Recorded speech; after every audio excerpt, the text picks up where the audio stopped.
निकल जाएगा, कोई जज निकल जाएगा, कोई विधायक खोज खाज के कहीं ना कहीं से निकाल लेगा। क्योंकि जितना आप लोग अभी सजग हुए हैं, बड़ी जातियां आज से 1000 साल पहले से सजग, समझा गया? तो उनके पीछे क्या पूरे चेन सिस्टम। और SC ST को संविधान ने अभी जस्ट पहली पीढ़ी को अधिकार दिया है।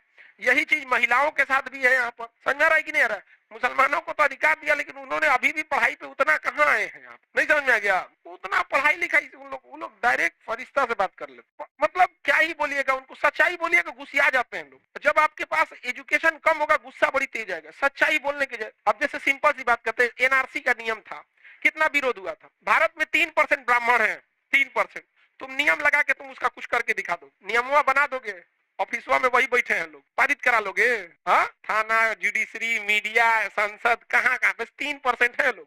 अब किसी ने ब्राह्मणों को कोई आरक्षण या थाली में सजा के दे दिया था? अपनी मेहनत से आए, नॉर्मल कट ऑफ से ज्यादा कट ऑफ उनका है कि नहीं है? आप क्या उनको छूट मिला है जी? वो तो जुमा 8 दिन हुआ EWS आए हुए, कितना दिन हुआ EWS? अभी 5 साल भी नहीं हो रहा है, 19 में हुआ 5 साल, मोटा मोटी 5 साल हुआ है। आप अब इसमें लेकिन देखेंगे उन लोग को, कोई डिपार्टमेंट बताओ जिसमें वो लोग नहीं है? हर जगह है कि नहीं है?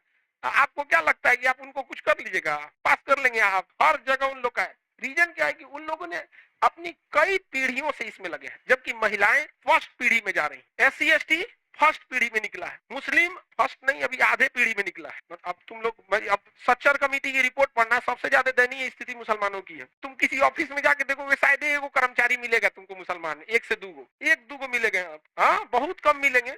जबकि जनसंख्या कितनी है? बिहार में देखोगे तो 17% है, 17% है ना, उससे 17-18% में, लेकिन प्रतिनिधि है नहीं। तो महिला, SC ST और मुस्लिम, ये तीनों में अभी फर्स्ट पीढ़ी जा रही है। इसलिए अगर इन्हें कोई दिक्कत होगा ना, तो इन्हें खुद लड़ना पड़ेगा।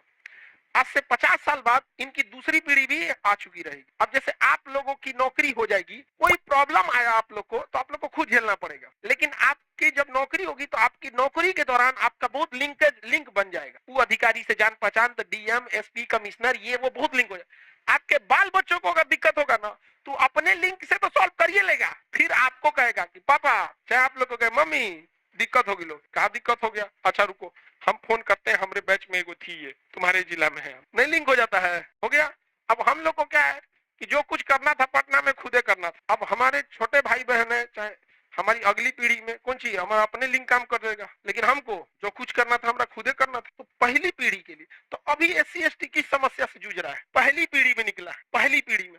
और पहली पीढ़ी के साथ खासियत होनी चाहिए, शांति से अपना काम करे। पहली पीढ़ी को हमेशा याद रखना है, जहर का घोट पी के शांति से काम करना चाहिए, तब तक जब तक आपका पैर अंगद की तरह जम न जाए, समझा गया? पहली पीढ़ी को कभी विवाद में नहीं फंसना चाहिए। जबकि देखिएगा, ये तीनों से कभी ना कभी ये गलतियां हो जाती है, पहले पीढ़ियां लड़ जाता है, अरे भाई आप ही ठीक है, कोई बात नहीं, जरूरी है कि आज ही आपका जवाब दिया जाएगा, नहीं समझ में आ गया? तो इसके लिए रखा गया, लेकिन मिसयूज नहीं होना चाहिए, कहने का सेंस यही है। समझ में आ रहा है? लड़की लोग, आप लोग में भी अभी भी आप लोग को समस्या झेलना पड़ता है। रीजन क्या है? फर्स्ट जनरेशन निकल रहा। 1989 में SC ST एक्ट लाया गया था, 1989 में, तो ये वाला डेटा याद रखिएगा, SC ST एक्ट 1989 एक्ट लाया गया यहाँ पर, क्योंकि ना बहुत सारा SC ST समाज को दबाया जाने लगा था। और SC ST समाज को दबाया जाने लगा, और एक समय ऐसा था ना, 89 का दशक, जो 90 का दशक बोला जाता था, कि अगर छोटी जाति के आदमी वोट डालने जाता था ना, तो बड़े लोग ना उसको वापस भेज देते थे, बिना मारे वो लौट जाता है, चल वापस चल वापस। उसको में डर इतना था कि वापस चल जाता था, वोटे नहीं डाल पाता था। 2-4 को जो हिम्मत दिखाते थे, इतना मार मारता था सब ना, क्या कर पाएंगे यहाँ पर? तो इसलिए एक कानून लाया गया था इन लोगों के लिए, कि अगर किसी को आप जातिगत शब्द बोल दीजिएगा या फिर प्रताड़ना कर दीजिएगा और वो पुलिस में कंप्लेन कर देगा, तो तत्काल गिरफ्तारी हो जाएगी। बाद में जांच होगा कि वो सही बोला कि झूठ बोला, आप बोले कि नहीं बोले, जांच होते रहे, पहले गिरफ्तारी। सेम महिलाओं के साथ भी था, महिलाओं के भी बहुत अत्याचार होने लगा। तो कोई पीट देता था महिला को, सास, ननद, हस्बैंड, देवर, कोनो आएगा 2-3 झापड़ मार देता था। अब बेचारी कुछ कर नहीं पाती थी, तो इसके लिए महिला एक्ट आया। अब वो जाके कंप्लेन कर देगी ना, तो पकड़ा के जाएंगे लोग। समझ में आ गया कि नहीं आ गया? सब लोग बाद में जांच होगा।